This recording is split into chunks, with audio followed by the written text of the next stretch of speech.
Hi everyone, welcome to our YouTube channel mining fact में।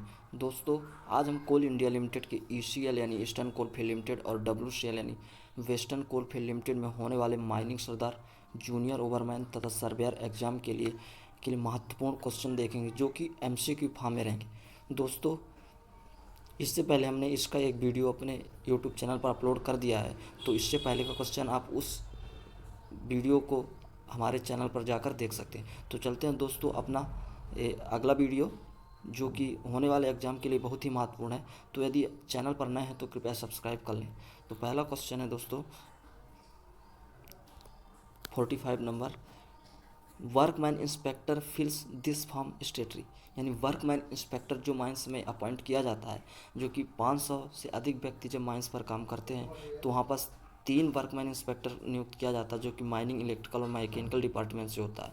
तो यदि जब वह अपना इंस्पेक्शन जो कि 1 हफ्ते में एज ए वर्कमैन इंस्पेक्टर 2 दिन वर्क करता है, तो अपनी रिपोर्ट किस फॉर्म में लिखता है? तो ऑप्शन ए है फॉर्म ए, ऑप्शन बी है फॉर्म बी, ऑप्शन सी है form O and option D है फॉर्म यू। तो इसका जो राइट आंसर है वो ऑप्शन नंबर डी है, यानी वर्कमैन इंस्पेक्टर अपने इंस्पेक्शन की रिपोर्ट फॉर्म यू में लिखता है। तो इसका राइट आंसर है ऑप्शन नंबर डी।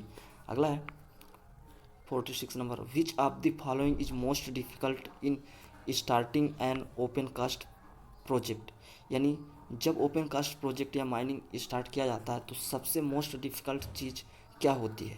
तो इसका ऑप्शन है ए है land acquisition and rehabilitation, option B है selection of customers, option C है recruitment of man power and option D है ग्रीन बेल्ट क्रिएशन। तो इसका जो राइट आंसर है वो है ऑप्शन नंबर ए, यानी जब ओपन कास्ट माइंस स्टार्ट की जाती है तो सबसे मोस्ट डिफ़िकल्ट जो चीज़ है वो लैंड एक्विजिशन एंड रिहेबिलिटेशन, यानी वहाँ पर ज़मीन का अधिग्रहण करना तथा वहाँ से लोगों को दूसरे जगह रिहेबिलिटेशन करना। अगला है goaf in relation to mining relates to. यानी गोफ कहाँ से रिलेशन है, गोफ का रिलेशन कहाँ से है? तो ऑप्शन ए है open cast working, option B है अंडरग्राउंड डेवलपमेंट, ऑप्शन सी है underground depillaring and option D है ऑयल वेल्स। तो इसका जो राइट आंसर है वो है ऑप्शन नंबर सी है, यानी अंडरग्राउंड डिपिलरिंग।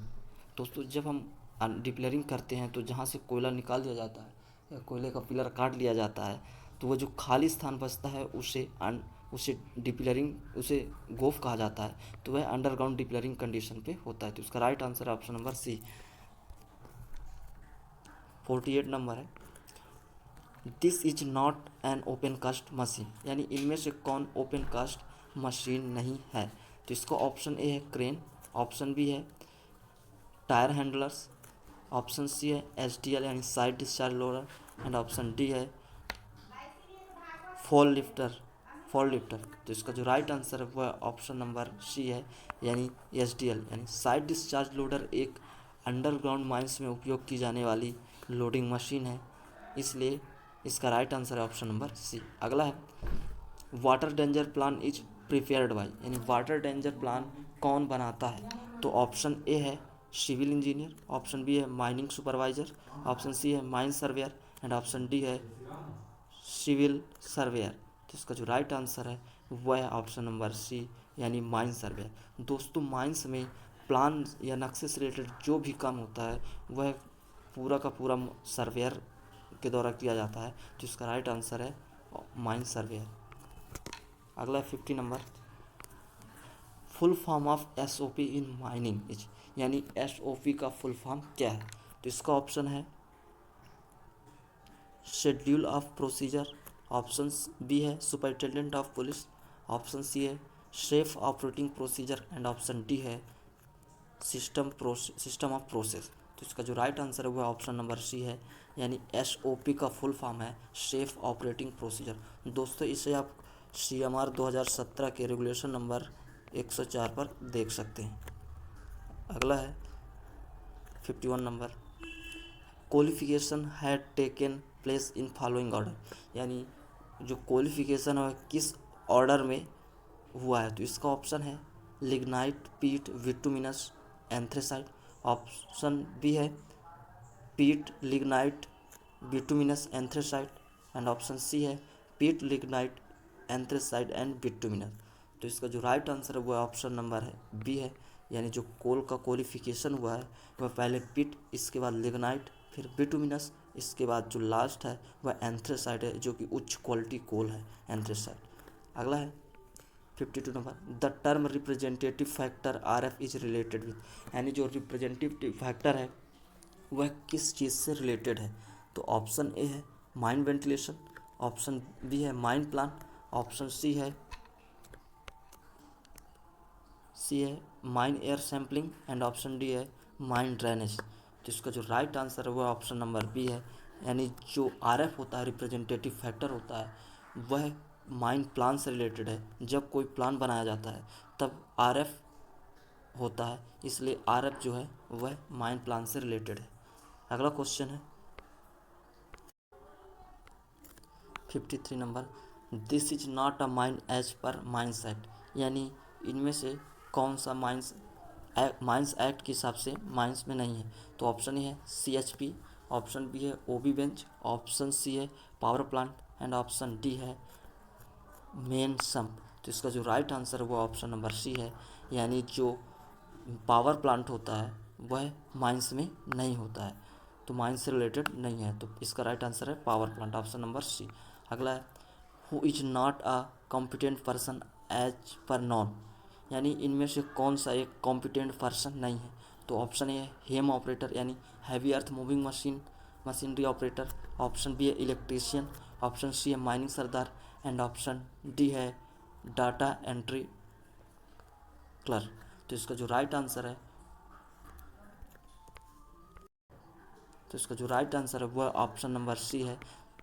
सॉरी दोस्तों, यहाँ पास गलत है, इसका राइट आंसर है ऑप्शन नंबर सी, यानी माइनिंग सरदार एक कॉम्पिटेंट पर्सन नहीं है। माइनिंग सरदार एक ऑफिशियल है, यानी पदाधिकारी है। बाकी सब HEMM operator, electrician, data entry clerk ये सभी कॉम्पिटेंट पर्सन है, किंतु जो माइनिंग सरदार है वह एक ऑफिशियल है। अगला है new coal mine regulation is effected from, यानी जो नया कोल माइंस रेगुलेशन है वह कब से इफेक्टेड है, कब से लागू है। तो इसका ऑप्शन ए है मार्च 2017, ऑप्शन बी है 27 नवंबर 2017, ऑप्शन सी है नवंबर 2016 एंड ऑप्शन डी है मार्च 2018। तो इसका जो राइट आंसर है वह है ऑप्शन नंबर बी, यानी जो नया कोल माइंस रेगुलेशन 2017 है वह 27 नवंबर 2017 से लागू है। इसके अलावा जो कोल माइंस रेगुलेशन 1957 था वह 24 अक्टूबर 1957 को बनाया गया था। इसके बाद 60 साल बाद नया कोल माइंस रेगुलेशन 27 नवंबर 2017 को फाइनली लागू किया गया है। अगला है 56 number, which of the following is not a mine, यानी इनमें से कौन सा माइन में उपयोग नहीं किया जाता है। तो ऑप्शन ए है drag line fish, option B है coal receiving hopper, option C है coal yard of dumper, option C है कस्टमर्स कोल यार्ड। तो इसका जो राइट आंसर हुआ ऑप्शन नंबर डी है, यानी कस्टमर्स कोल यार्ड एक कोल से रिलेटेड माइन से रिलेटेड नहीं है। अगला है 57 नंबर, PME यानी periodic medical examination is done at which interval of workman then 45 years of age, यानी जब किसी वर्कमैन की एज 45 ईयर्स या उससे ज़्यादा होता है, इससे ज़्यादा है, तो उसका जो PME है यानी पीरियोडिक मेडिकल एग्जामिनेशन वह कितने इंटरवल के बाद अंतराल पर किया जाएगा। तो इसका ऑप्शन है ऑप्शन ए है 4 ईयर्स, ऑप्शन बी है 5 ईयर्स, ऑप्शन सी है 3 ईयर्स एंड ऑप्शन डी है 2 ईयर्स। तो इसका जो राइट आंसर है वह है ऑप्शन नंबर सी, यानी जब किसी वर्कर की एज यानी व्यक्ति की एज 45 साल से ज़्यादा होती है तो हर 3 साल में कम से कम एक बार पीरियोडिक मेडिकल एग्जामिनेशन कराया जाएगा। यदि 45 साल से कम है तो हर 5 साल पर, तथा यदि किसी की उम्र 60 साल से ऊपर है तो उसकी PME प्रत्येक वर्ष कराया जाता है, तथा हेम ऑपरेटर की आई जांच भी प्रत्येक ईयर कराई जाती है। तो इसके हिसाब से इस क्वेश्चन के अकॉर्डिंग जो राइट आंसर है ऑप्शन नंबर सी है, यानी जब किसी व्यक्ति की आयु 45 वर्ष से अधिक होती है तो उसका जो PME है पीरियोडिक मेडिकल एग्जामिनेशन वह हर 3 वर्ष बाद किया जाएगा। अगला है refresher training of workman is done at the interval of, यानी जो रिफ्रेशर ट्रेनिंग होती है वर्कमैन की, वह कितने इंटरवल पर कराया जाएगा। तो ऑप्शन ए है 3 ईयर्स, ऑप्शन बी है 5 ईयर्स, ऑप्शन सी है 4 ईयर्स एंड ऑप्शन डी है 6 ईयर। तो इसका जो राइट आंसर हुआ ऑप्शन नंबर बी है, यानी हर 5 ईयर्स के अंतराल पर जो वर्कर्स होते हैं उनकी रिफ्रेशर ट्रेनिंग कराई जाएगी। अगला है 59, व्हेन IME यानी initial medical examination is done, यानी इनिशियल मेडिकल एग्जामिनेशन कब किया जाता है। तो ऑप्शन ए है at the age of 18 years, यानी जब एज 18 ईयर्स हो जाती है। ऑप्शन बी है आफ्टर ज्वाइनिंग, यानी ज्वाइनिंग के बाद। ऑप्शन सी है बिफोर ज्वाइनिंग, यानी ज्वाइनिंग से पहले। एंड ऑप्शन डी है when any injury of serious, यानी जब कोई इंजरी या सीरियस बॉडी इंजरी होती है तब। तो इसका जो राइट आंसर है वह ऑप्शन नंबर सी है, यानी जो इनिशियल मेडिकल एग्जामिनेशन होता है वह बिफोर ज्वाइनिंग, यानी जब किसी माइंस में ज्वाइनिंग होना होता है तो उससे पहले जो मेडिकल किया जाता है उसे ही इनिशियल मेडिकल एग्जामिनेशन कहा जाता है। तो इसका right answer option number B, यानी IME बिफोर ज्वाइनिंग से पहले किया जाता है। अगला है 60 number, stretcher is use for, यानी स्ट्रेचर का उपयोग कहाँ किया जाता है। तो option A for carrying good, option B है for carrying patient, option C है for carrying coal and option D है ऑल ऑफ दी एबव। तो इसका जो राइट आंसर है वो ऑप्शन नंबर बी है, यानी जो स्ट्रेचर का उपयोग होता है वह पेशेंट को लाने ले जाने के लिए उपयोग किया जाता है। यानी जब माइंस में किसी को चोट लग जाती है तो उस कंडीशन पे जब वह चलने लायक नहीं होता तो उस कंडीशन पे स्ट्रेचर का उपयोग किया जाता है व्यक्ति को या घायल व्यक्ति को लाने ले जाने के लिए। अगला क्वेश्चन है 61 number, in mine ambulance shall be station at, यानी माइंस में जो एम्बुलेंस होता है वह कहाँ पास होता है, कहाँ खड़ा होता है। तो ऑप्शन ए है सिक्योरिटी पोस्ट, ऑप्शन बी है फायर स्टेशन, ऑप्शन सी है first aid room and option D है सब स्टेशन। तो इसका जो राइट आंसर वह ऑप्शन नंबर सी है, यानी जो एम्बुलेंस होता है वह माइंस में फर्स्ट एड रूम के पास रहता है। अगला है ताकि जब कोई किसी व्यक्ति को चोट लगी हो तो तुरंत उसे हॉस्पिटल तक एम्बुलेंस के माध्यम से लाया जा सके। अगला है 62 number, fire tender is use for, यानी फायर टेंडर का उपयोग कहाँ किया जाता है। ऑप्शन ए है कैरिंग फायर, ऑप्शन बी है कैरिंग एक्सप्लोसिव, ऑप्शन सी है fire fighting and option D है ड्रिंकिंग वाटर सप्लाई। तो जो फायर टेंडर का उपयोग किया जाता है वह ऑप्शन नंबर सी, यानी फायर फाइटिंग के लिए किया जाता है। अगला है it is not a safety gadget, यानी इनमें से कौन सा एक सेफ्टी गजेट नहीं है, सेफ्टी का उपकरण नहीं है। तो option A helmet, option B है माइनिंग शू, ऑप्शन सी है ब्लेजर एंड ऑप्शन डी है मास्क। तो इसका जो राइट आंसर है वह ऑप्शन नंबर सी है, यानी जो सेफ्टी गैजेट है वह ब्लेजर नहीं है, जबकि हेलमेट, माइनिंग शू और मास्क एक सेफ्टी गैजेट है, जबकि ब्लेजर एक सेफ्टी गैजेट के रूप में नहीं है। अगला है 64, it is not a braking system of dumper, यानी इनमें से डंपर की ब्रेकिंग सिस्टम कौन सा नहीं है। तो ऑप्शन है रिटार्टर्ड, ऑप्शन बी है पार्किंग ब्रेक, ऑप्शन सी है service brake and option D है स्टॉपर। तो इसका जो राइट आंसर वो ऑप्शन नंबर बी है, यानी स्टॉपर, जो कि डंपर का पार्किंग ब्रेक नहीं है, यानी पार्किंग ब्रेक से रिलेटेड नहीं है। तो इसका right answer option number D stopper. अगला है how many subsidiary coal India है, यानी कोल इंडिया लिमिटेड में कितनी सब्सिडरी है। तो इसका ऑप्शन है ए है 10, ऑप्शन बी है 8, ऑप्शन सी है 7, ऑप्शन डी है 9। तो इसका जो राइट आंसर है वह है ऑप्शन नंबर बी, यानी कोल इंडिया लिमिटेड के 8 सब्सिडरी है। इसमें है BCCL, CCL, ECL, WCL, NCL, SECL, MCL तथा CMPDIL, यानी सेंट्रल माइंस प्लानिंग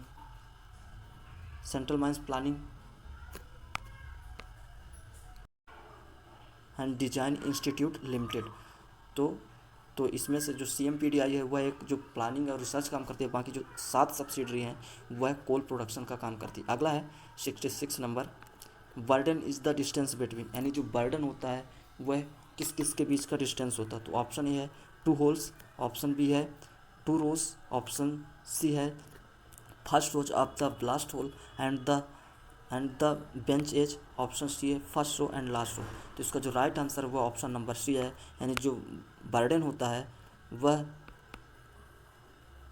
बेंच के साइड से फर्स्ट रो के होल के बीच की दूरी, यानी यदि कोई ये फेस है और यदि ये होल्स है तो फेस से फर्स्ट होल के बीच की जो दूरी होती है वह बर्डन कहलाती है, और जो स्पेसिंग होती है वह दो पंक्ति के होल के बीच की दूरी स्पेसिंग होती है। तो दोस्तों ये बहुत ही महत्वपूर्ण क्वेश्चन है, ये कभी बर्डन या फिर स्पेसिंग पूछा ही जाता है, तो उसकी दृष्टि से बहुत ही महत्वपूर्ण है एग्जाम के लिए।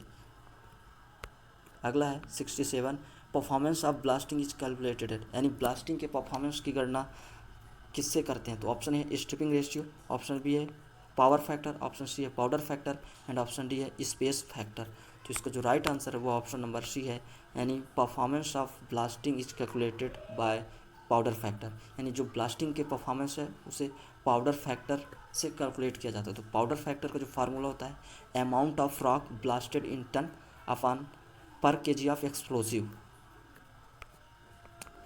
अगला है 68 नंबर और आज की वीडियो का लास्ट क्वेश्चन है। तो proximity warning is fitted for, यानी जो प्रॉक्सिमिटी वार्निंग टिपर और डंपर में लगा रहता है वो उस किस चीज़ के लिए उसका क्यों फिट उसे किया जाता है, क्यों लगाया जाता है। तो ऑप्शन है इम्प्रूविंग इफिशियंसी, यानी इफिशियंसी को क्षमता को इम्प्रूव करने के लिए। ऑप्शन बी है इम्प्रूविंग लोड फैक्टर को बढ़ाने या इम्प्रूव करने के लिए। ऑप्शन सी है इम्प्रूविंग सेफ्टी को इम्प्रूव या बढ़ाने के लिए। एंड ऑप्शन डी है इम्प्रूविंग कम्युनिकेशन, यानी कम्युनिकेशन को इम्प्रूव करने के लिए। तो इसका जो राइट आंसर है वह ऑप्शन नंबर सी है, यानी जो प्रॉक्सिमिटी वार्निंग का उपयोग किया जाता है वह इम्प्रूविंग सेफ्टी, यानी सेफ्टी को इम्प्रूव करने के लिए, यानी सेफ्टी को बढ़ावा देने के लिए यूज किया जाता है। तो दोस्तों कोल इंडिया से रिलेटेड किसी भी एग्ज़ाम के लिए हमारे चैनल माइनिंग फैक्ट को सब्सक्राइब कर लें तथा बेल आइकन को प्रेस करें। दोस्तों हम ऐसे ही महत्वपूर्ण क्वेश्चन जो कि एमसीक्यू फॉर्म में रहता है तथा जो एग्ज़ाम के लिए बहुत ही महत्वपूर्ण है अपने चैनल पर अपलोड करते रहते हैं, तो प्लीज़ सब्सक्राइब कर लें। धन्यवाद दोस्तों, जय हिंद।